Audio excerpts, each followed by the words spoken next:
Hello all அஸ்ஸலாமு அலைக்கும். So இன்னைக்கு ஃப்ரைடே ஸ்பெஷல் என்ன சாப்பாடுன்னு பார்ப்போமா? ஸோ இதுக்கு ஃபஸ்ட்டு வந்து பார்த்தீங்கன்னா, கீ ரைஸ் ஃபஸ்ட்டு பண்ணுவேன். ஸோ அதுக்கு வந்து எண்ணெய் அண்ட் வந்து சரிபாதியா வந்து நெய் ஊத்திக்கிட்டேன்.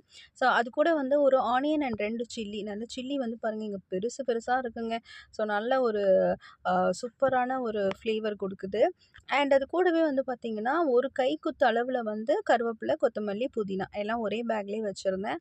ஸோ மொத்தமா போட்டுட்டேன். நம்ம இன்னும் ரூம்ல தான் இருக்கோம். ஸோ ஹோட்டல்ல இருக்கிறதுனால நம்ம வந்து ஜிஞ்சர் கார்லிக் பேஸ்ட்டு இதெல்லாம் வந்து கடையில தான் வாங்குறேன். ஸோ ஜிஞ்சர் கார்லிக் பேஸ்ட் 2லேருந்து 3 ஸ்பூன் போட்டுக்கோங்க. அதுக்கப்புறமா 2 ஸ்பூன் கர்ட் அண்ட் அதுக்கப்புறம் கோகனட் மில்க்கு எல்லாம் போட்டுட்டு தண்ணி அளந்து ஊத்தி கொதி வந்ததுக்கப்புறமா நான் இதுக்கு ட்ரான்ஸ்ஃபர் பண்றேன் ரைஸ் குக்கரு. ஸோ ரைஸ் குக்கர்ல வந்து நல்லா அரிசி அளந்து போட்டு செட் பண்ணிட்டேன்.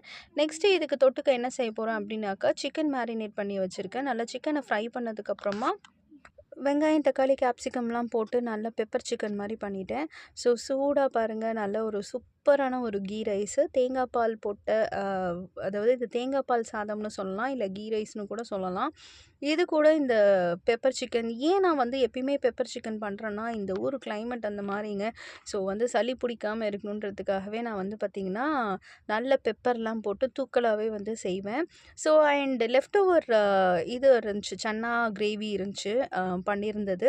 ஸோ அத வந்து குழம்பா வச்சுட்டு, அதுக்கப்புறம் இத வந்து தொட்டுக்கலான்ட்டு இன்னைக்கு ஃப்ரைடேன்றனால ஹஸ்பண்ட் வீட்டுக்கு ஏர்லியா வந்துட்டாரு. ஸோ அவருக்கு ஃபர்ஸ்ட்டு சாப்பாடு வச்சுட்டு தான் மறு வேல. ஸோ சூப்பரா சாப்பிட்டோம்.